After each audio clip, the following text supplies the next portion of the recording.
All right, let's get right into it. Today, we're going to talk about something that's, well, it's absolutely crucial if you're even thinking about going solar.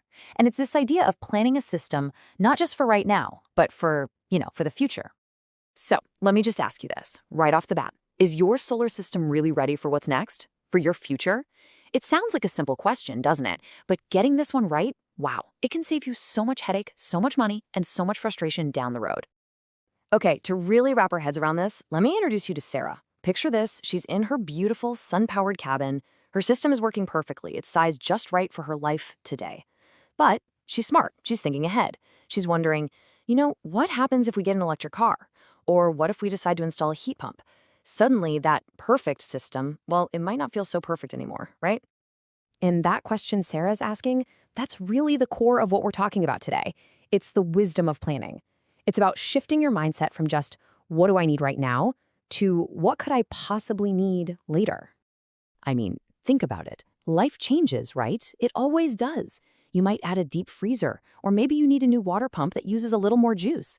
And all of a sudden, that system that felt so comfortable and spacious, it starts to feel a little tight. And look, planning for this doesn't mean you have to overspend today, not at all. It's all about building in some flexibility for tomorrow. This idea of careful planning, it's not some new concept. It's ancient wisdom, really. This quote just captures it perfectly. It's about taking that moment to just sit down and really, truly count the cost. Not just for day one, but for the entire life of whatever it is you're building. And that thought process leads us right to this core idea: smart expansion. The goal is so simple, but it is so powerful. It's all about choosing components that can grow with you. So you never, ever have to rip something out and replace it. You just add on. It's more efficient, it saves you a ton of money, and honestly, it's just the smart way to do things. Okay, so that sounds great in theory, but how does this actually work in practice? Let's start with the most obvious part of any solar system, the panels up on the roof. So let's look at Sarah's plan. Step 1, she starts with just 6 panels.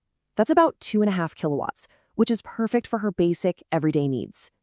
Then, maybe a few years later, life changes, and she adds another 6. And then, who knows, down the road, she might add 6 more. The key thing to see here is that she's never replacing anything. She's just building on that original foundation. But wait a second, this brings up a super common question, and it's a really good one. What happens when you have, say, 12 or 18 panels up there, and it's one of those perfect, blazing sunny days? What happens if your panels are producing more power than your inverter can even handle?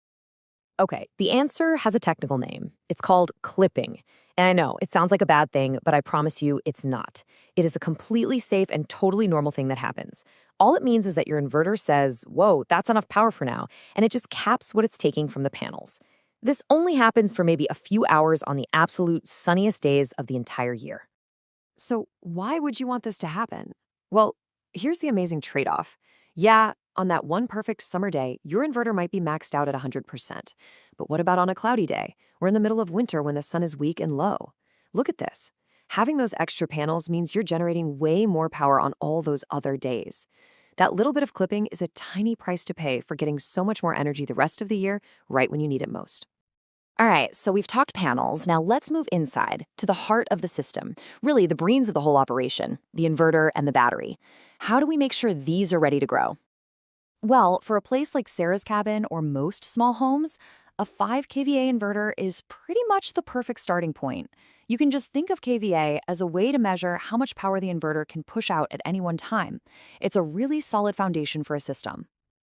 But even a great inverter has its limits. And we've all been there with what's called peak load. Imagine this. You're making dinner, so the oven's on. You decide to put on a kettle for tea. And at that exact moment, someone else starts the washing machine. Boom. All those things running at the same time can ask for more power than one inverter can give. So what's the solution? Well, the old way of thinking was super wasteful. You'd have to literally uninstall your perfectly good 5 kilowatt inverter and buy a much bigger, much more expensive one to replace it. It's crazy. But the smart way, you just add a second 5 kilowatt inverter and wire them up in parallel. They work as a team. And just like that, you've doubled your available power with zero waste. And you might be wondering, what about the battery? Well, you don't have to worry. A good-sized battery, something like a 20 kilowatt hour bank, is already designed to handle the power draw from 2 inverters at once. The system is built for this. And just like with the panels, if you ever need more storage down the line, you guessed it, you just add another battery. I just love this analogy because it makes so much sense. You're not knocking down your house just to build a bigger one.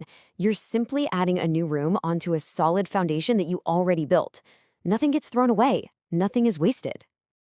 Okay, so let's pull all these ideas together. I want to give you a kind of blueprint for growth. 7 key principles to keep in mind when you're planning your own system. First, pick an inverter that's designed to grow. Next, when you're installing panels, try to leave some empty roof space for the future. You'll be glad you did. Remember, even just a couple extra panels can make a huge difference, especially in the winter. Make sure you use MPPT charge controllers. They're the brains that make adding new panels super easy. And this one's simple but important. Plan out where you might put more gear later on. And like we talked about, do not be afraid of clipping. It's actually your best friend on cloudy days. It all boils down to this. Build it right the first time, and then you can expand it naturally as your life grows. And that, right there, is really the main takeaway. The whole goal is to build a system that just feels right, like a natural part of your home. Something that works perfectly for you today, but is also ready and waiting to work even better for you tomorrow. So when it all comes down to it, it's about this. Prepare wisely, really think ahead. Live simply with what you have now. And then build a system that's thoughtful, that's resilient,